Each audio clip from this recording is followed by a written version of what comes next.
এর পরবর্তী শ্লোকে বলা হচ্ছে, তবে বন্দ শ্রীকৃষ্ণ চৈতন্য মহেশ্বর, নবদ্বীপে অবতার নাম বিশ্বম্ভর। হ্যাঁ, তো চৈতন্য মহাপ্রভু এখানে বলা হচ্ছে যে তবে বন্দ শ্রীকৃষ্ণ চৈতন্য মহেশ্বর। শ্রীকৃষ্ণ চৈতন্য প্রভু হচ্ছে মহেশ্বর। মহেশ্বর মানে এখানে পরমেশ্বর কথাটাকে বলতে গিয়েই মহেশ্বর বলা হয়েছে। মহেশ্বর শব্দ অর্থ এখানে শিব নয়, আমরা মহেশ্বর বললে হয়তো শিব ভাববো। এখানে মহেশ্বর শব্দ হচ্ছে পরমেশ্বর, কিন্তু এখানে লেখা হয়েছে মহেশ্বর। তিনি সকল ঈশ্বরের ঈশ্বর তো মহাপ্রভু, সেই জন্যে। নবদ্বীপে নাম তার মহাবিশ্বম্ভর। এই মহেশ্বর শ্রীকৃষ্ণ চৈতন্য মহাপ্রভু যখন নবদ্বীপে এসেছেন তখন তার প্রথম নাম হয়েছিল বিশ্বম্ভর। তো গুরু প্রণামের পর নিত্যানন্দ প্রভু বন্দনার পর চৈতন্যদেবের বন্দনা করলেন। ইহাই শিষ্টাচার। তাহলে বন্দনার পদ্ধতি আছে, হয় আপনারা একবারে নিচে থেকে ওপর অবধি যাবেন, আর না হলে ওপর থেকে নিচে অবধি নামবেন। যেমন যদি ভক্তদের বন্দনা করেন তাহলে ভক্তদের জয়ধ্বনি দেবেন, তারপরে গুরুর জয়ধ্বনি দেবেন, তারপরে আপনারা নিত্যানন্দ প্রভু মহাপ্রভুর জয়ধ্বনি দেবেন, তারপরে কৃষ্ণর জয়ধ্বনি দেবেন। অথবা উল্টোভাবেও করতে পারেন, ভগবান শ্রীকৃষ্ণ, তারপরে হচ্ছে মহাপ্রভু নিত্যানন্দ প্রভু, তারপরে গুরু, তারপর ভক্তদের, এইভাবে। এই একটা ক্রম এখানে বলা হয়েছে, সেইভাবেই এখানে জয়ধ্বনি দেওয়া হয়েছে। যদিও এখানে কিছু ঘটনা আছে, সেগুলো আমি বলছি, দেখুন। যদিও শ্রী বিষ্ণু স্বামী সম্প্রদায়ে দশনাম এবং অষ্টোত্তর স্বামী সম্প্রদায়ে ত্রিদণ্ডী বৈদিক সন্ন্যাসীগণ শ্রী শঙ্কর পদের বহু পূর্ব হইতেই অবস্থান করেছিলেন। অনেকে বলেন ব্রহ্ম নারদ সম্প্রদায়। এই ব্রহ্ম নারদ সম্প্রদায়ের এখানে সন্ন্যাসীদের কতগুলো ভাগ আছে। যেমন হচ্ছে দশনামী সম্প্রদায়, যেমন হচ্ছে মহাপ্রভু তো সন্ন্যাস নিয়েছিলেন, সেই জন্যে। অষ্টোত্তর শতনামী ত্রিদণ্ডী সম্প্রদায়, এরা পূর্ব হইতেই মানে মহাপ্রভু আসার আগেই এই সন্ন্যাস পরম্পরা জগতে ছিল। তথাপি নির্বিশেষ বিচারকগণ বৈদান্তিক শঙ্করের অদ্ভুতদয়ে, তো এই শঙ্করাচার্যের একটা সন্ন্যাস পরম্পরা আছে। তো মহাপ্রভু শঙ্করাচার্য সম্প্রদায়ের দশনামী দণ্ডী ন্যাসী গণের প্রথম বৈদিক সন্ন্যাস গ্রহণ করেন। শঙ্করাচার্যের পরম্পরা দেখেছেন আপনারা? দেখবেন এরকম তিনটে দেওয়া থাকে, মাঝখানে একটা গোল টিপ দেওয়া থাকে। সাউথ ইন্ডিয়া গেলে দেখতে পারবেন। হ্যাঁ, তো এই শঙ্করাচার্যের পরম্পরাকে বলা হচ্ছে দশনামী সম্প্রদায়। এই দশনামী সম্প্রদায়ে থেকেই মহাপ্রভুকে ওরা দণ্ড সন্ন্যাস দেয়, গেরুয়া কাপড় দেয়, হাতে একটা দণ্ড দেয়, ত্রিদণ্ডী সন্ন্যাসী। আর এই ত্রিদণ্ডীর শব্দ আপনারা জানেন, আমি আলোচনা করেছি। তো এই ত্রিদণ্ডী সন্ন্যাস মহাপ্রভু অর্থাৎ দণ্ডধারী, একেবারে গেরুয়া কাপড় পরা, এই দশনামী সম্প্রদায়ের সন্ন্যাস মহাপ্রভু গ্রহণ করেছিলেন, যেটাকে বলা হচ্ছে বৈদিক সন্ন্যাস। আর্যাবর্তে বৈদিক অভ্যাস বা সমাজের অনেকেই শঙ্করাচার্যের অনুবর্তী শঙ্কর সম্প্রদায়ের অনুভাবে এইভাবে সন্ন্যাস গ্রহণ সেই সময় করতেন। আর দশনামী সন্ন্যাস আবার অনেকগুলো ভাগ আছে, সেগুলো আমি বলবো। এই দশনামী আমরা অনেকে না, যারা আমরা জানি না, তারা মনে করি এ আবার কোত্থেকে এলো, এদের তিলক আলাদা, ওদের তিলক আলাদা। হ্যাঁ, এরকমভাবে আমরা ভুল করি, এর কাপড়টা এরকম কেন, আমরা তো এরকম কখনো দেখিনি। এগুলো বলবেন না। আমাদের এখানে দশনামী সন্ন্যাস অর্থাৎ সন্ন্যাসের 10 রকম নাম আছে। যেমন যথা তীর্থ অরণ্যবন্নম গিরি পর্বত সাগরা সরস্বতী ভারতী চ পুরী নামানি বৈ দশই। এই দশনামী সন্ন্যাস বলা হয়। এখানে 10টা, এক একজন সন্ন্যাসীর পেছনে এই নামগুলো থাকে। সেই 10টা নাম কি কি? হ্যাঁ, যেমন ধরুন প্রত্যেক সন্ন্যাসী, যেমন হচ্ছে তীর্থ, দেখবেন অমুক মহারাজের নিচে তারপর লেখা আছে তীর্থ, তীর্থ আগে বা পিছে লেখা থাকে। এই 10 নামের মধ্যে এই তীর্থ, অমুক তীর্থ, সীতানাথ তীর্থ। দ্বিতীয় হলো কি? দ্বিতীয় হচ্ছে অরণ্য, অমুক অরণ্য, অমুক বন মহারাজ, অমুক বন, অমুক অরণ্য, এই সন্ন্যাসীদের এরকম নাম থাকে। দ্বিতীয় হচ্ছে গিরি, গিরি, অমুক গিরি মহারাজ। জানবেন সন্ন্যাসী কোনো নামের আগে বা পরে যদি গিরি থাকে, হয়তো গৌড়ীয় পরম্পরায় নয়, কিন্তু এই যে 10 নামী সন্ন্যাসীর কথা বলা হচ্ছে এরাই সন্ন্যাস। গিরি, পর্বত, কোনো সন্ন্যাসীর নামের আগে বা পিছে যদি পর্বত লেখা থাকে, এই শব্দগুলো, এরা এক ধরনের সন্ন্যাস। তারপর হচ্ছে সাগরা, কোনো সব মহারাজের আগে বা পিছে যদি সাগর লেখা থাকে তাহলে এটা একটা পরম্পরা কিন্তু, হ্যাঁ, সন্ন্যাসীর পরম্পরা। আবার দেখবেন সরস্বতী লেখা থাকে, সরস্বতী, সাউথ ইন্ডিয়া গেলে আপনারা দেখতে পাবেন অমুক সরস্বতী, তমুক সরস্বতী, এটা একটা সন্ন্যাসী পরম্পরা। তৃতীয় হচ্ছে, তারপর হচ্ছে ভারতী, ভারতী, হ্যাঁ, কেশব ভারতী, সন্ন্যাসী কিন্তু ভারতী নাম। সব সন্ন্যাসী যে একেবারে একই রকম হবে দেখতে, একই খাবার খাবে, একই রকম তিলক পরবে, একই রকম পরবে। আমি অনেক জায়গায় গেছি, গৌড়ীয় মঠেই বলছি, তারা অবাক হয়ে যাচ্ছে এসব নাম শুনে, বলে এই নামে সন্ন্যাস হয়, আমাদের তো জানি এই নামে সন্ন্যাস হয়। এখানে ওই জন্য শ্লোকটা বলা হলো, শ্রীমদ্ ভাগবত পরে, মানে কি বলবো, শ্রীমদ্ চৈতন্য ভাগবত পড়েনি, তার মানে সন্ন্যাস সম্পর্কে তার কোনো ধারণা নেই। এখানে লেখা আছে ভারতী, এরপরে হচ্ছে পুরী, পুরী দেখবেন কোনো নামের আগে বা পুরী, অমুক পুরী, ঈশ্বর পুরী, হ্যাঁ, মাধবেন্দ্র পুরী, হ্যাঁ, পুরী সম্প্রদায়। এই রকম যেটা বললাম যে সন্ন্যাসীদের এই রকম পরম্পরা আছে। এরকম ব্রহ্মচারীও আছে। প্রথমেই সন্ন্যাস দীক্ষা দেওয়া হয় না, তার আগে ব্রহ্মচারী থাকতে হয়। ওই ব্রহ্মচারীদের আগেও এই নামগুলো লেখা থাকে, কিন্তু তার আগে ব্রহ্মচারী শব্দটা লেখা থাকে। বুঝতে পেরেছেন? সন্ন্যাসী আগে ব্রহ্মচারী। তো ব্রহ্মচর্য মিনিমাম 5 বছর তাকে পালন করতে হয়। 5 বছর গুরুদেবের কাছে ব্রহ্মচর্য পালন করে তারপর তাকে সন্ন্যাস দীক্ষা দেওয়া হয়। তো এই উপাধিগুলো আপনারা মনে রাখবেন। যেমন হচ্ছে তীর্থ বা আশ্রম, এখানে আলাদা আলাদা করে সব ব্যাখ্যা দিয়েছে, আমি তো বললাম আর পড়ছি না। শঙ্করাচার্যের সমগ্র পূর্ব ভারত, পশ্চিম ভারত, উত্তর ভারত এবং দক্ষিণ ভারতে 4টি মঠ স্থাপন করে 4টি মঠে 4 জন মঠাধীশ দিয়ে দেন। এই যে শঙ্করাচার্য, আদিগুরু শঙ্করাচার্য বলা হয় যাকে, যার জন্য আমাদের এই বৈদিক বা সনাতন ধর্ম বেঁচে গেছে। শঙ্করাচার্য আসার আগে এই সমগ্র পৃথিবী জুড়ে বুদ্ধিস্টরা আর ইসলামীয়রা একেবারে করে নিয়েছিল। এই শঙ্করাচার্য আসার পর তিনি প্রবল কঠোর তপবলে এই আমাদের সমস্ত পরম্পরাকে আবার ফিরিয়ে নিয়ে এসেছিলেন। তো তিনি ভারতবর্ষের পূর্ব, পশ্চিম, উত্তর এবং দক্ষিণে টোটাল 4টি মঠ স্থাপন করেন এবং 4 জন মঠের 4 জন মানে মঠাধীশ নিয়োগ করেন। এখনও আপনারা গেলে দেখতে পাবেন তাদের নামের পেছনে লেখা থাকে অমুক শঙ্করাচার্য, তমুক শঙ্করাচার্য বলে এইরকম নাম তাদের থাকে। এখনও শঙ্করাচার্য দিয়ে সার্চ করবেন, দেখতে পাবেন। তো এই 4টি মঠের মূল অবিধি এবং আরও শাখা ধীরে ধীরে এখন পশ্চিমবাংলাতেও এসছে, এই সম্প্রদায়গুলো এরা আসছে। তো দেশ ভাগে এইভাবে করেছে। তো এই সন্ন্যাসী দীক্ষা দেওয়ার আগে তাকে ব্রহ্মচারী দীক্ষা দেওয়া হয়।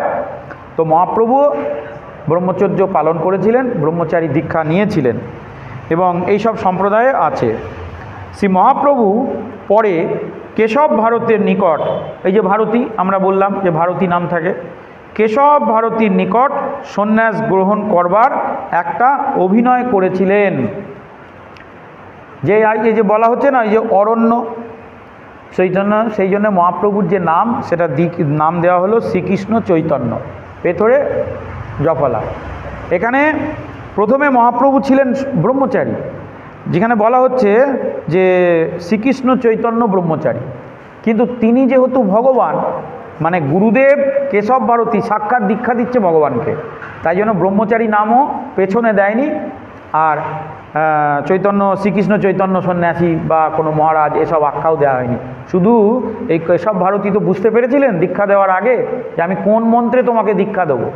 এসব লীলা আপনারা শুনেছেন বা আগামী দিনে শ্রবণ করবেন এই গ্রন্থ থেকেই ধীরে ধীরে, যে আরে তুমি তো স্বয়ং ভগবান, আমি কোন মন্ত্র তোমায় দেবো বলো দেখি, সবই তো তোমার জানা, তুমি তো ভগবান তত্ত্ব। তখন বললেন যে আমি তোমায় মন্ত্র দিচ্ছি, সেই মন্ত্র তুমি আমায় দাও। বুঝলেন, ভগবান স্বয়ং গুরুদেবকে বললেন, অসাধারণ কাহিনী, আমি তোমায় মন্ত্র দিচ্ছি, তুমি সেই মন্ত্র আমায় দাও। হ্যাঁ, ধ্যানের মাধ্যমে তিনি মহাপ্রভুর কাছে সেই মন্ত্র পেলেন। তারপর বললেন, যাও তোমার চুল কেটে এসো। কাটোয়ায় তিনি, আপনারা জানেন যে কাটোয়াতে তিনি সেই কেস করতে গিয়েছিলেন। আর যিনি কেস মর্দন মানে চুল কাটবেন, সে আর চুল কাটতে পারে না, জানেন তো, চুল আর কাটে না, তার খুঁড়ে এত ধান নেই যে মহাপ্রভুর কেসকে সে মর্দন করতে পারে। তখন বলছে, কি ব্যাপার প্রভু, এ কি লীলা? বলছে, তুমি উচ্চস্বরে হরিনাম করো, বলো হরে কৃষ্ণ কৃষ্ণ কৃষ্ণ হরে হরে, হরে রাম রাম রাম হরে হরে। এ কি আর আজকের যুগ, মাসে মাসে কাটছি আজকের চুল? না, সেই ত্রেতা যুগ থেকে রয়েছে, ত্রেতা, দ্রাপর, কলিযুগে এসে আমি কেস করছি, তা সেইভাবে হবে না, ভগবানের নাম করো। তো তখন উনি কৃষ্ণ নাম করলেন, মানে ওর মাধ্যমে ওরও কৃষ্ণ প্রাপ্তি হয়ে গেল, ওই কৃষ্ণ নামের মাধ্যমে মহাপ্রভু এভাবে লীলা করেছেন। তারপরে তার মাথার চুল একেবারে কেটে একেবারে মস্তক মুন্ডন করে মহাপ্রভু এলেন, গঙ্গায় স্নান করে, কাটোয়াতে সেসব জায়গা আছে, কাটোয়াতে করে তাকে নাম দেওয়া হলো শ্রীকৃষ্ণ চৈতন্য। প্রথম ছিলেন ব্রহ্মচারী, পরে সন্ন্যাসী। কিন্তু কেশব ভারতী বললেন, প্রভু তুমি তো ভগবান, তোমার এইসবের দরকার নেই, তুমি শুধু শ্রীকৃষ্ণ চৈতন্য নামই তোমার থাক। সন্ন্যাস গ্রহণ করিবার পরেও ভগবান স্বীয় ব্রহ্মচারী নামই প্রচার করেন। তিনি সেইভাবেই ছিলেন ব্রহ্মচারী রূপে। ভারতী সংজ্ঞা গ্রহণ করিয়া স্বীয় ভারতীর কথা লেখকগণ এখানে বলেন নাই। সন্ন্যাসের নামের সহিত ঈশ্বর অভিমান সংশ্লিষ্ট থাকায় বোধ হয় জীব বান্ধব জগৎগুরু স্বয়ং ভগবানই তো, কিন্তু সন্ন্যাস বললে তার ভগবানকে ছোট করা হয়, ভগবানত্বকে। অর্থাৎ যদি আমরা বলি মহাপ্রভু সন্ন্যাসী, তাহলে আর 5 জন সন্ন্যাসীর মতন তিনি সাধারণ সন্ন্যাসী হয়ে গেলেন। তাই জন্য কেশব ভারতী বুদ্ধি করে বললেন, প্রভু তোমার সন্ন্যাসও বলার দরকার নেই, ব্রহ্মচারীও বলার দরকার নেই, জগৎ যা বোঝে বুঝবে, যে সন্ন্যাসী ভাবে তো ভাববে, জগতের ওপর ছেড়ে দিলেন, কিন্তু তোমার নাম দরকার নেই, তুমি শুধু এই নামই রাখো। তো স্বয়ং কৃষ্ণ হইয়াও আপনাকে কৃষ্ণ দাসের অভিমানে বৎস জীবকুলের নিকট প্রচার করলেন। তাহলে মহাপ্রভু স্বয়ং কৃষ্ণ, কিন্তু পরিচয় দিলেন কি, জগৎকে দেখালেন কি, যে আমি কৃষ্ণ হলেও আমার বেশ হচ্ছে কৃষ্ণের দাসের মতন, কৃষ্ণ দাস্য। জগৎকে তিনি কিভাবে ভগবানের দাস হতে হবে সেই শিক্ষা দিলেন। তো এইভাবে কৃষ্ণ ভক্তি প্রচারপূর্বক তাহাদের নিত্য হিত সাধনার চেষ্টায় রত রইলেন। সন্ন্যাস নিয়ে মহাপ্রভু ঘরে বসে থাকেননি। জীবের কি করে মঙ্গল হবে, কি করে জীবের নিত্য হিত সাধন হবে, সেই ইচ্ছায় তিনি জগৎ জুড়ে ভগবানের নাম প্রচার করতে লাগলেন। তদৃশ্য একদণ্ড সন্ন্যাসী ধারা সবান্ধবে পরিচয় প্রদান করলেন। কিন্তু তাকে তো এইভাবে মহাপ্রভু যখন যেতেন আগে প্রথম সন্ন্যাস গ্রহণের পর, তখন তার হাতে কিন্তু দণ্ড থাকতো, দণ্ড কমণ্ডল দুটোই থাকতো, এক হাতে দণ্ড থাকতো, এক হাতে কমণ্ডল থাকতো। ব্রহ্মচারী নামেই গুরুদাস্য অভিমান সুত, উহা প্রতিকূল নহে। মহাপ্রভুর দণ্ড এবং কমণ্ডল সন্ন্যাসের চিহ্নসমূহ গ্রহণ করেছেন বলে উল্লেখ আছে শাস্ত্রে। প্রথম দিকে দণ্ড কমণ্ডল উল্লেখ করেছিলেন, কিন্তু পরে কিভাবে হলো, দণ্ড কমণ্ডল কোথায় গেল না, নিতাই চাঁদ যখন এলেন বললেন, আমার প্রভু যিনি স্বয়ং ভগবান তিনি এই দণ্ডকে বহন করে বেড়াবেন, দণ্ড তোমার ভাগ্য তো অনেক ভালো, দাঁড়াও তোমার মজা দেখাচ্ছি বলে মহাপ্রভু দণ্ড আর কমণ্ডল রেখে স্নান করতে গেছে। আর নিতাই চাঁদ কী করেছে, একেবারে 3টে টুকরো করে জলে ভাসিয়ে দিয়েছে। যা জয় জয় শ্রী ভগবত কথা কি বলে, যে জগতের ভার গ্রহণ করছে সে তোমার ভার বইবে, তোমাকে বয়ে বেড়াবে কমণ্ডল, যা ও ব্রহ্মার জিনিস ব্রহ্মার কাছে থাক। এইভাবে তো নবদ্বীপে ভাগীরথী নদীর পূর্বকূলে নবদ্বীপ নগর, বহু পূর্ব হইতেই সেখানে সেন রাজগণের রাজধানী অবস্থিত ছিল। আগে সেখানে সেন বংশের রাজারা থাকতেন। সেই স্থানেই সম্প্রতি নাম হয়েছে, নামে নবদ্বীপ পরিচিত না হইয়া বিভিন্ন পল্লী নামে প্রসিদ্ধ ছিল। আগে ওখানে বিভিন্ন ছোট ছোট পল্লী নামে প্রচলিত ছিল। যে স্থলে জগন্নাথ মিশ্রের গৃহ, শ্রীবাসঙ্গন, অদ্বৈত প্রভুর ভবন, মুরারি গুপ্তের স্থান প্রভৃতি অবস্থিত ছিল, তাহা সম্প্রতি মায়াপুর নামে খ্যাত হয়েছে। এখন যেটাকে মায়াপুর বলা হচ্ছে, এখানে এইসব থাকতো। গঙ্গার বিভিন্ন গর্ভের পরিবর্তনে শ্রী মহাপ্রভুর প্রকটকালীন নবদ্বীপ নগরের অধিকাংশই জলমগ্ন হয়ে গিয়েছে। মহাপ্রভু চলে যাওয়ার পর, আগেকার দিনে তো প্রচুর বন্যা হতো, তো যেসব জায়গাগুলোতে মহাপ্রভু লীলা করেছিলেন, এখন যেগুলো আপনারা গিয়ে দেখেন সেগুলো সব কাল্পনিক জায়গা, পরে তৈরি করা হয়েছে, কিন্তু পরে সেগুলো মহাপ্রভু চলে যাওয়ার পর ওগুলো জলমগ্ন হয়ে একেবারে যা হয় বন্যা হলে সেরকম অবস্থা হয়ে গিয়েছে। সুতরাং উহার অধিবাসীগণের অনেকেই নিকটবর্তী স্থানীয় উঠে যেতে বাধ্য হতেন। অর্থাৎ নবদ্বীপ একটা বড় জায়গা, ধরুন যেখানে মহাপ্রভু জন্মগ্রহণ করেছিলেন, পরবর্তীকালে সেখানে যখন জলমগ্ন হয়ে গেল, ডুবে গেল গ্রামটা, তখন তারা অন্য গ্রামে গিয়ে বাস করতেন, সেখানে গিয়ে মহাপ্রভুর জন্মস্থান করে আবার সেখানে প্রচার করেছেন, এইভাবে হয়েছে। প্রভুর প্রকটকালীন কুলিয়া গ্রাম, পাহাড়পুর গ্রাম আধুনিক নবদ্বীপ শহর নামে বসিয়াছে। মহাপ্রভু যখন ছিলেন তখন তার নাম ছিল কুলিয়া গ্রাম বা পাহাড়পুর গ্রাম, যা বর্তমানে নবদ্বীপ হয়েছে। সেই স্থলেই বর্তমান নবদ্বীপ মিউনিসিপ্যালিটি হয়েছে। কিন্তু খ্রিস্টীয় অষ্টাদশ শতাব্দীতে নবদ্বীপ নগর কুলিয়াদহ বা কালিয়াদহ নামে বলে নাম ছিল। আগে নবদ্বীপ ছিল না, কুলিয়াদহ বা কালিয়াদহ বলে ছিল। আবার খ্রিস্টীয় সপ্তদশ শতাব্দীতে নদিয়া নগর বা নিদিয়া বা শঙ্করপুর বা রুদ্রপাড়া প্রভৃতি স্থান আমরা দেখতে পাই। তৎপূর্বে ষোড়শ শতাব্দীতে মহাপ্রভুর সময়কাল, সব এখানে সব দেওয়া আছে, এসব আর আমাদের অত জেনে দরকার নেই। হ্যাঁ, জয় জয় শ্রী শ্রী চৈতন্য ভাগবত কি। তো ভক্তি রত্নাকর গ্রন্থে ইথে যে বিশেষ বিষ্ণু পুরাণ প্রচার, সর্বধ্যানময় এই মহিমা নদিয়ার, অর্থাৎ সমস্ত শাস্ত্রেই নদিয়ার মহিমা বর্ণনা করা আছে। ভক্তি রত্নাকর গ্রন্থে কথা বলা হচ্ছে। ইথে যে বিশেষ বিষ্ণু পুরাণে প্রচার, বিষ্ণু পুরাণে যে ভগবান বিষ্ণু সেই কলিতে মহাপ্রভু রূপে আবির্ভূত হয়েছে। সর্বধর্মময় এই নদিয়া বিহার, তিনি এই নদিয়াতে এসেছেন বিহার করবেন বলে। ভারততস্য বর্ষস্য এসব দেওয়া আছে, ঠিক আছে। তো নবদ্বীপ নাম জগতে নবদ্বীপ নাম ওইছে জগত বিখ্যাতে, শ্রবণাদি নববিধা ভক্তিদ্বীপ যাতে। নবদ্বীপের 9টা দ্বীপ, 9টা দ্বীপ নিয়ে নবদ্বীপ। এই নবদ্বীপের যে 9টা দ্বীপ, এটা পরে আমি আরেকদিন আপনাদের সামনে আলোচনা করব, আজকে সময় কম। যে 9টা দ্বীপের 9টা নাম, আর 9টা নাম কিন্তু আমাদের এই যে নববিধা ভক্তি আছে, শ্রবণম, কীর্তনম, পাদসেবনম, দাস্য বন্দ, হ্যাঁ, দাস্যং বন্দনম, অর্চনম, হ্যাঁ, সখ্য দাস্য সখ্য আত্মনিবেদনম, এই যে নববিধা ভক্তি। প্রথম হচ্ছে শ্রবণম, কীর্তনম, বন্দনম, দাস্য সখ্য অর্চনম বন্দনম,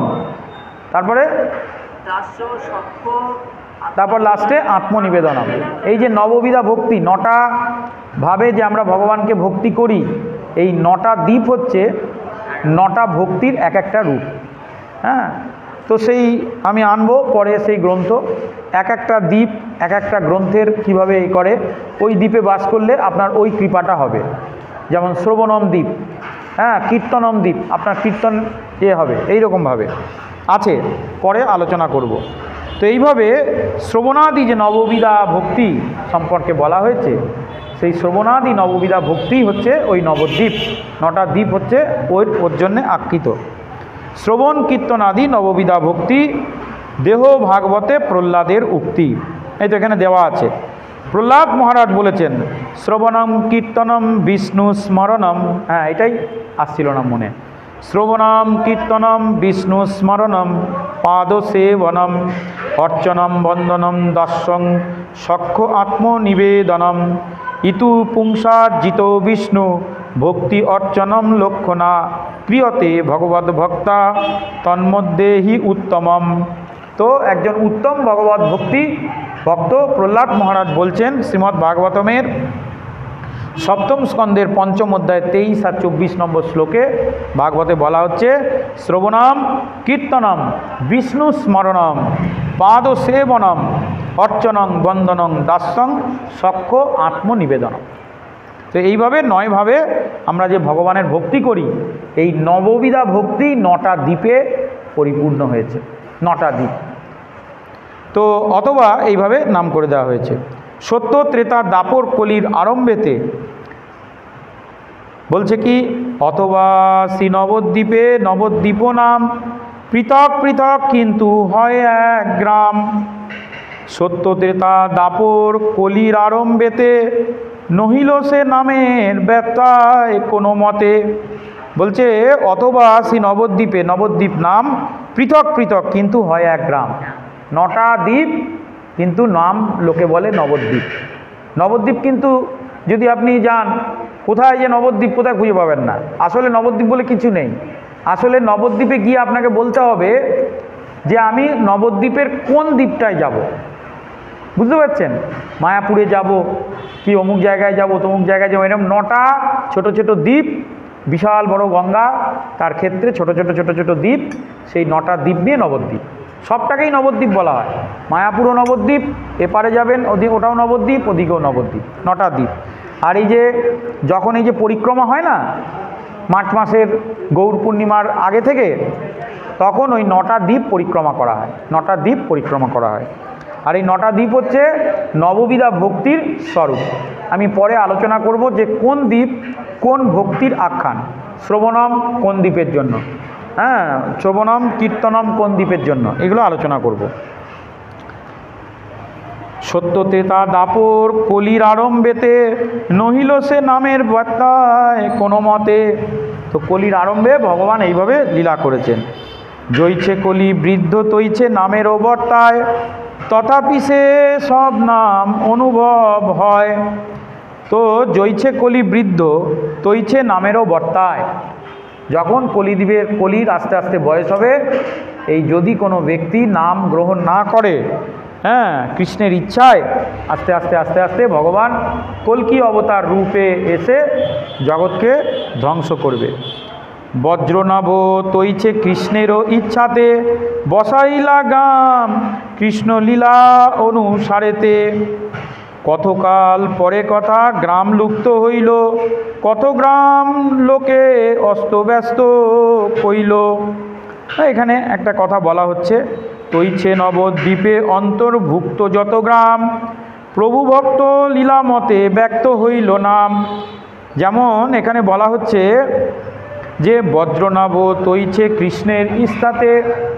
বজ্রনাভ ভগবানের নাতি বজ্রনাভ, তিনি অনেক গ্রাম সৃষ্টি করেছিলেন, অনেক মন্দির সৃষ্টি করেছিলেন দ্রাপরের শেষে, কলির প্রথম দিকে। তো সেই সময় পরবর্তীকালে পৃথিবী ওলটপালট হয়, বারবার ভূমিকম্প, তারপরে হচ্ছে এই বন্যা, এসবের মাধ্যমে যখন এই সমস্ত মন্দিরগুলো পরবর্তীকালে মাটির তলায় চাপা পড়ে যায় এবং বজ্রনাভের তৈরি যে শহরগুলোও আস্তে আস্তে নিশ্চিহ্ন হয়ে যায়। তো এগুলো সবই কৃষ্ণের লীলা। ঠিক তেমনি করে নবদ্বীপ গ্রামও মহাপ্রভু এইভাবে তৈরি করেছিলেন, সৃজন করেছিলেন স্বয়ং রাধারানী। এই নবদ্বীপ গ্রাম এর পেছনের মাহাত্ম্য হচ্ছে রাধারানী। রাধারানী তিনি তো দ্রাপরে অনেক কষ্ট পেয়েছিলেন, কৃষ্ণকে পাননি, কৃষ্ণকে তিনি একান্তে অনুভব করতে চেয়েছিলেন। আর কৃষ্ণ তো চারিদিকে লীলা পুরুষোত্তম লীলা বিলাস করে বেরিয়েছে। তো তাই জন্যে রাধারানী চিন্তা করেছিলেন যে আমি এর পরে এই এত বোকামি আর করবো না, এই এত সখী, এত ব্রজবৃন্দ, এত 16,000 মহিষী, এদের আর নিয়ে আসবো না। কৃষ্ণের স্বভাবটা ঠিক ভালো নয়। এমন কিছু করব যাতে করে এই কৃষ্ণ আমাকে ছেড়ে আর কোথাও যেতে না পারে। তাই তিনি নিজে হাতে এই নবদ্বীপ গ্রামকে সৃজন করেছেন মহাপ্রভু আসার আগে, বুঝতে পেরেছেন? এই রাধারানী এই নবদ্বীপের সৃষ্টি করেছেন শুধুমাত্র যাতে কৃষ্ণ এই নবদ্বীপ ছেড়ে কোথাও না যায়, সর্বদা তার কাছেই থাকে। হ্যাঁ,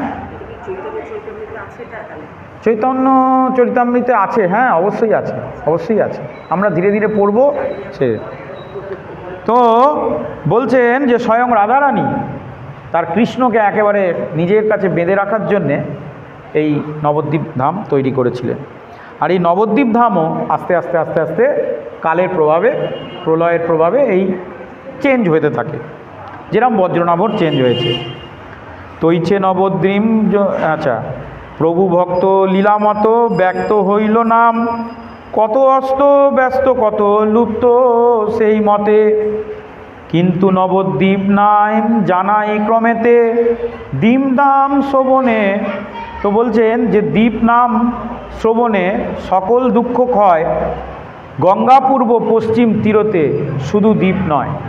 এই যে নবদ্বীপ নাম বলছেন, দ্বীপ নাম শ্রবণে সকল দুঃখ ক্ষয়। নবদ্বীপ যাওয়া তো দূরের কথা, শুধু এই নাম শ্রবণেই জীবের দুঃখ ক্ষয় হতে পারে, কারণ রাধারানীর নিজের তৈরি করা তো।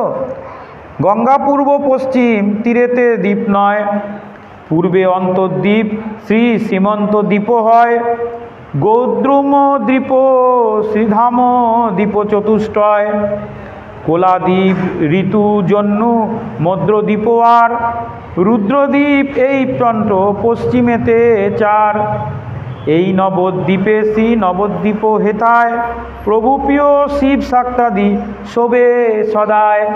বুঝতে পারছেন? এখানে সেই যে নবদ্বীপের যে 9টা দ্বীপ এখানে বর্ণনা করা হলো।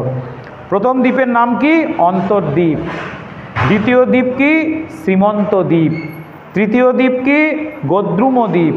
চতুর্থ দ্বীপ শ্রীমধ্যদ্বীপ। এই 4টে দ্বীপ। পরে কি? কোলাদ্বীপ, ঋতুদ্বীপ, জন্নুদ্বীপ, মদ্রদ্বীপ, রুদ্রদ্বীপ। হ্যাঁ, এই 9টা দ্বীপ নিয়ে নবদ্বীপ। আর এই নবদ্বীপে একসময় কি ছিল?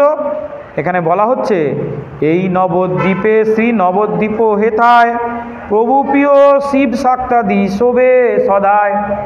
মহাপ্রভুকে সবাই ভালোবাসত। কি শৈব, কি শাক্ত, কি বৈষ্ণব, সবাই মহাপ্রভুর সঙ্গে থেকে একসাথে হরিনাম করত, একসাথে হরিনাম করত। এখন তো বৈষ্ণবরা অনেকে শৈবদের পছন্দ করে না, শৈবরা শাক্তদের পছন্দ করে না, শাক্তরা বৈষ্ণবদের পছন্দ করে না, কারণ অনেক রকম রুচি, আচার আচরণের অনেক কথা পার্থক্য ইত্যাদি আছে তো। কিন্তু যখন মহাপ্রভু এসেছিলেন তখন শাক্ত, শৈব, বৈষ্ণব এসব মানে প্রেমের বন্যা বয়ে গেছে। তো বন্যার সময় কি হয়? বন্যার জল যদি গঙ্গা থেকে নেমে চলে আসে, এখন আপনারা স্নান করতে গঙ্গায় যান, কত পয়সা খরচা করে ট্যাক্সি, বাস সেখানে যেতে হয়। আর যদি বন্যা হয় তাহলে কি হবে? সেই বন্যার জল গঙ্গা পাড়িয়ে ড্রেন, মল মূত্র যার যা কিছু আছে বয়ে নিয়ে এসে আপনার বাড়ির সামনে এসে হাজির করবে, সেও গঙ্গার জল। বুঝেছেন? তা প্রেমের বন্যা, এখানে সবাই ভেসে গেছে। তখন আর সেখানে কোনো পার্থক্য নেই, কি শৈব কি শাক্ত, সবাই তখন কৃষ্ণ প্রেমের বন্যায় ভেসে রয়েছে। জয় জয় শ্রী শ্রী চৈতন্য ভাগবত কি। যার ভাগবত কর্তা হইতে অন্যের ভাগবতত্তা, স্বয়ং ভগবান শব্দের তাহাতেই সত্তা। তো সবারই আসলে তো তারা বুঝতে পারছে না, যারা শাক্ত যারা শৈব তারা বুঝতে পারছে না এই যে শাক্ত, এই ধর্মের মূল লক্ষ্য কি? ভগবানকে পাওয়া। হ্যাঁ, শৈব তাদের মূল লক্ষ্য কি? ভগবানকে পাওয়া। তা সেই ভগবানই তো এসে ভগবানকে কী করে পেতে হবে দিচ্ছে, তাহলে আর আলাদা বিধান থাকলো কই? কি করে?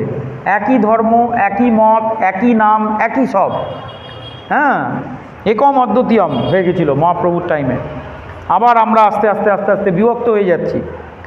দ্বীপ হইতে জইছে বহু দ্বীপেরও জ্বলন, মূল এক দ্বীপ তাহা করিয়ে গণন। তো একটা দ্বীপ, এরকম আলাদা আলাদা 9টা দ্বীপ, কিন্তু মূল দ্বীপ হচ্ছেন নবদ্বীপ। হ্যাঁ, তৈছে সব অবতারের, হ্যাঁ তৈছে সব অবতারের কৃষ্ণ সে কারণ। তো তেমনি সব অবতারের কারণ হচ্ছে কৃষ্ণ। তাহাতে আপন ভক্ত গণ করি সঙ্গে, পৃথিবীতে অবতারী করিমু নানা রঙ্গে। ভগবান কথা দিয়েছিলেন, এগুলো আমরা চৈতন্য চরিতামৃতে শুনেছি, যে সব অবতারদের নিয়ে কেউ চিনতে পারবে না ওর ভেতরে কালী লুকিয়ে আছে, কেউ চিনতে পারবে না যে ওটা শিব। সবাইকে একই রকম দেখতে, তিলক পরে, তুলসীর মালা, হ্যাঁ হাতে করতাল, নাম সংকীর্তন করছে। আপনারা ভাববেন সাধারণ কোনো ব্যক্তি এসে করছে বোধহয়, না, এই দেব দেবতা, আমি আগের দিন বলেছিলাম, দেব দেবতা ব্রহ্মা কালী শিব সবাই গিয়ে মহাপ্রভু অবতীর্ণ হওয়ার আগে প্রার্থনা করছে যে প্রভু আমাকে তোমার সাথে নিয়ে চলো, কোনো লীলায় তুমি নাও না। ব্রহ্মা বলছে, নারদ মুনি বলছে কোনো লীলায় নাও না, অথচ আমরা তোমার কত বড় সেবক, পৃথিবীর লোকেরা তোমার সেবা করছে, তোমার শুনছে, এই লীলায় অন্তত নাও। ব্রহ্মা বলছে প্রভু আমার অনেক অপরাধ, হ্যাঁ আমি তোমার দ্রাপরে তোমাকে দেখে আমি বিমোহিত হয়ে গিয়েছিলাম, তাই এই লীলায় তুমি অন্তত আমাকে নাও। হ্যাঁ, তাই এই লীলায় ভগবান বললেন যে ঠিক আছে আমি ব্রহ্মা তোমাকে আমি নেব। হ্যাঁ, সে হরিদাস ঠাকুর রূপে তিনি এসেছেন, বুঝতে পেরেছেন? তো এইগুলো কয়েকটা নাম তো আমরা জানতে পেরেছি, কিন্তু কার ভিতরে কার্তিক লুকিয়ে আছে, কার ভিতরে কোন দেবতা লুকিয়ে আছে আমরা তো সেগুলো বুঝতে পারছি না। নাম, গোত্র, পদবী, চেহারা সব লুকিয়ে একেবারে তিলক তুলসী মালা পরে সবাই মহাপ্রভুর সঙ্গে এসেছে। এসব কথা অত্যন্ত গুহ্য তত্ত্ব। তাই বলা হচ্ছে আপনে তাহাতে ভক্ত গণ করি সঙ্গে, পৃথিবীতে অবতারি করিমু নানা রঙ্গে। তারা যদি হঠাৎ করে ত্রিশূল নিয়ে খাড়া করে দিত তাহলে বুঝতো রে বাবা এ তো শিব, এর পেছনে লেগো না। কেউ যদি একেবারে জিব্বার করে মা কালী সেজে যেত তাহলে বুঝতো বাবা একে আমি সাধারণ ভক্ত ভাবছিলাম, এ তো আবার মা কালী। কিন্তু তারা কেউ কিছু করেনি। মহাপ্রভু তাদেরকে সব একবারে শিক্ষা দিয়েছে যে আমার সাথে যাবে, শুধু নাম সংকীর্তন করবে, নৃত্য গীত করবে, আর ভক্তদের বাড়িতে গিয়ে পেট ভরে চব্যচস্য লজ্জ পেয়েও প্রসাদ পাবে, আর কোনো চিন্তা নাই, সব চলো। বলুন এরা মহা আনন্দের জীবন কেউ ছাড়ে? সব দেবতারা বলছেন বাহ সকলের আমাদের ছুটি, আর এত জগৎ সংসারে এতদিন ধরে এত কাজকর্ম করছি, কিচ্ছু করার দরকার নেই, চলো নিতাই গৌর প্রেমানন্দে হরি হরি বল বলে মহাপ্রভু সব দেবতা গ্রহ নক্ষত্র কাউকে বাদ দেয়নি, যে আসতে চেয়েছে তাকে শুদ্ধ নিয়ে এসছে। আমরা তো শাস্ত্রে কয়েকজনের নাম পেয়েছি, মূল সবার কথা তো আর আলাদা করে লেখা যায় না। যাই হোক, এইভাবে কলিযুগের প্রথম সন্ধ্যায় অবতীর্ণা হইলা প্রভু আপনি নদিয়ায়, চৈতন্য সিংহের নবদ্বীপের অবতার, সিংহগ্রীব সিংহবীর্য সিংহেরও হুঙ্কার। আগের দিন আমরা চৈতন্য চরিতামৃত যখন আলোচনা করেছিলাম তখন আমরা শুনেছিলাম, হ্যাঁ চৈতন্য মহাপ্রভু কোনো ভাঙা চোরা দুর্বল কৃচ্ছ ওই রকম নয় যে মহাপ্রভুকে এখানে দেখানো হয়। মহাপ্রভুর বুকের ছাতি কি, হ্যাঁ সেখানে আমরা বলেছিলাম না যে এই দুই হাত সমান ছাতি, এরকম ছাতি আপনারা দেখেননি কোনো পুরুষের, অজাল উলম্বিত ভুজো, বড় বড় হাত, আর তিনি যখন মানে গর্জন করতেন, মানে ভগবানের নাম সংকীর্তন করতেন, মনে হচ্ছে যেন সিংহের মতো গর্জন করছেন। তাই মহাপ্রভুকে সবাই বলতো চৈতন্য সিংহ, অনেকে বলতো চৈতন্য সিংহ, সিংহের মতো চেহারা, হ্যাঁ বুঝেছেন একেবারে। তাই বলছেন এইভাবে কলিযুগের প্রথম সন্ধ্যায় অবতীর্ণ হইল কৃষ্ণা আপনি নদিয়ায়, চৈতন্য সিংহের নবদ্বীপে অবতার, সিংহগ্রীব সিংহবীর্য সিংহেরও হুঙ্কার। সিংহের মতো গর্দান ঘাড় সিংহগ্রীব, আর সিংহের মতো বীর্যবান। সিংহকে দেখেছেন তো একেবারে যখন একেবারে এরকম করে আসবে, বনের রাজা, তার চাল চলন হুঙ্কার সব অন্যরকম। জয় জয় শ্রী ভগবত কথা কি, সিংহের ব্যবহার আচার আচরণই অন্যরকম। হ্যাঁ তাই জন্যই তো সে বনের রাজা। সিংহকে একবার জিজ্ঞেস করেছিল একজন যে আচ্ছা হাতির তো শরীরে মহাবল, তোমার কি আছে যে তুমি রাজা? লোকে তোমাকে যে রাজা বানাচ্ছে, কেন বানাচ্ছে, তোমার কি আছে? তোমার থেকে শক্তিশালী হাতি, তাহলে হাতি রাজা হতে পারে। তোমার থেকে জোরে দৌড়াতে পারে ঘোড়া হরিণ, তাহলে ওরা রাজা হতে পারে। তোমার থেকে দেখতে সুন্দর বাঘ, রয়্যাল বেঙ্গল টাইগার, তাহলে সে বনের রাজা হতে পারে। তাহলে তুমি তাহলে তোমার থেকে সাঁতার কাটতে পারে ভালো মানে তোমার ওই কুমির, তাহলে তুমি তো কিছুই পারো না, তাহলে তুমি রাজা কেন? বলে আমি রাজা এই জন্যে কারণ আমি মনে করি আমি রাজা, আমি জানি আমি রাজা, আমি মনে করি আমি রাজা, তাই আমি রাজা। তাই জন্য তিনিই রাজা। যার জন্য দেখবেন সিংহের চেয়ে, ভালো করে মনে রাখবেন, এটাকে বলা হয় অ্যাটিটিউড। সিংহের চেয়ে শক্তিশালী জন্তু আছে, সিংহের চেয়ে দেখতে সুন্দর জন্তু আছে, সিংহের চেয়ে মানে বড় শিকারী আছে, নেকড়ে সিংহের থেকেও ভালো শিকার করে। সিংহের থেকে দেখতে সুন্দর আছে, সিংহের থেকে জোরে দৌড়াতে পারে আছে, কিন্তু বনের রাজা কিন্তু কেউ নয় তারা।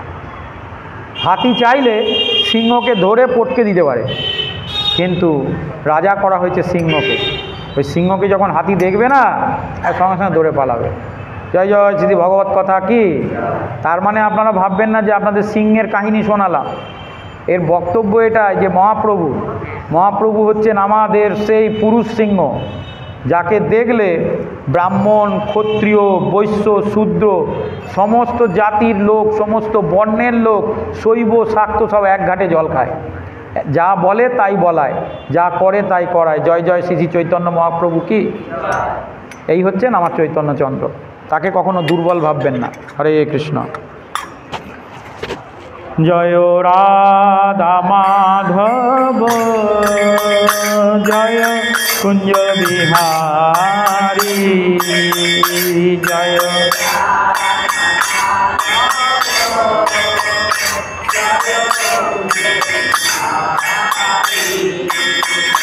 জয় গোপী জন বল্লভ জয় গিরিবর ধারী জয় গিরিবর ধারী জয় গোপী জন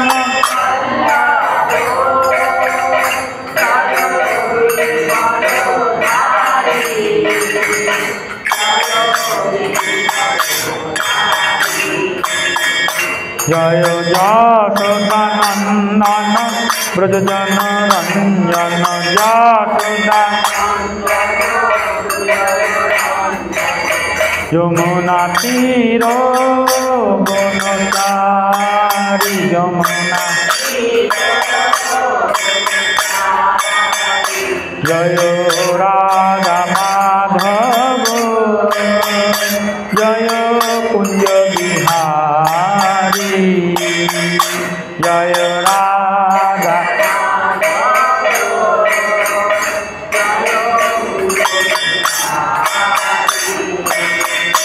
হরে কৃষ্ণ কৃষ্ণ কৃষ্ণ হরে হরে হরে রাম রাম রাম হরে হরে হরে কৃষ্ণ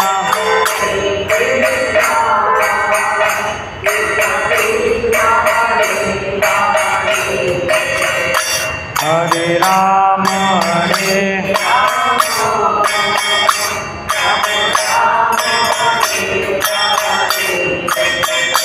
হরে কৃষ্ণ কৃষ্ণ কৃষ্ণ হরে হরে হরে রাম রাম রাম হরে হরে হরে কৃষ্ণ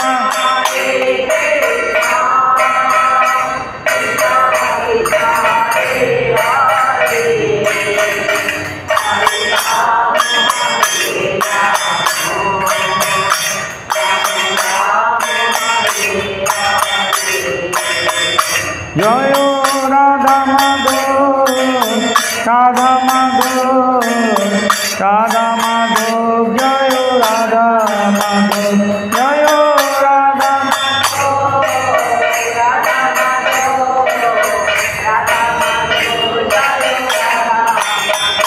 জয় পঞ্চতত্ত্ব পঞ্চতত্ত্ব পঞ্চতত্ত্ব জয় পঞ্চতত্ত্ব জয় পঞ্চ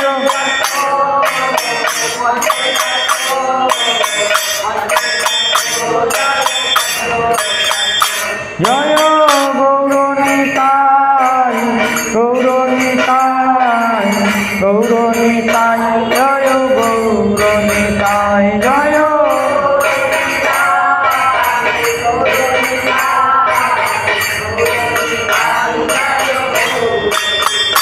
নিতাই গৌর হরি বল হরি বল হরি বল হরি বল নিতাই গৌর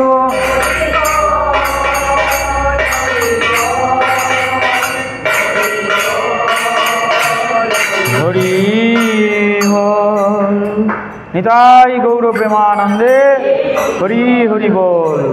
জয় জয় শ্রী শ্রী সীতারাম দাস ওঙ্কারনাথ জিউ কি, বিঠল মহারাজ কি, অসিত কৃষ্ণ ব্রহ্মচারী মহারাজ কি, ভক্তি সিদ্ধান্ত সরস্বতী গোস্বামী ঠাকুর প্রভুপাদ কি, পরম ভাগবত শ্রী গৌর কিশোর দাস বাবাজি মহারাজ কি, সচ্চিদানন্দ শিল ভক্তি বিনোদ ঠাকুর কি, শত সার্বভৌম শ্রী জগন্নাথ দাস বাবাজি মহারাজ কি, নামাচার্য শ্রী হরিদাস ঠাকুর কি, প্রেম সে কও শ্রীকৃষ্ণ চৈতন্য প্রভু নিত্যানন্দ শ্রী অদ্বৈত গদাধর শিবাসাদি গৌর ভক্তবৃন্দ কি, শ্রী শ্রী নবদ্বীপ ধাম কি, শ্রী শ্রী রাধা কৃষ্ণ গৌর গোপীনাথ শ্যামকুণ্ড রাধাকুণ্ড দ্বাদশ গুণাত্মক ব্রজমণ্ডল ধাম কি, পুরুষোত্তম ক্ষেত্র পুরী কি, গঙ্গা মাইয়া কি, যমুনা মাইয়া কি, ভক্তিদেবী তুলসী মহারানী কি, হরিনাম সংকীর্তন কি, শ্রীমৎ শ্রী শ্রী চৈতন্য ভাগবত কি, আপন আপন গুরু মহারাজ কি, হরিনাম সংকীর্তন কি, অনন্ত কোটি ব্রাহ্মণ বৃন্দ কি, অনন্ত কোটি বৈষ্ণব বৃন্দ কি, গৌর সংঘ মন্দির কি, উপস্থিত ভক্তবৃন্দ কি, নিতাই গৌর প্রেমানন্দে হরি হরি বল। সকলে ভালো থাকবেন, সকলের মঙ্গল হোক, এই কথা বলে আজকে এখানেই বিরাম দিলাম। হরে কৃষ্ণ।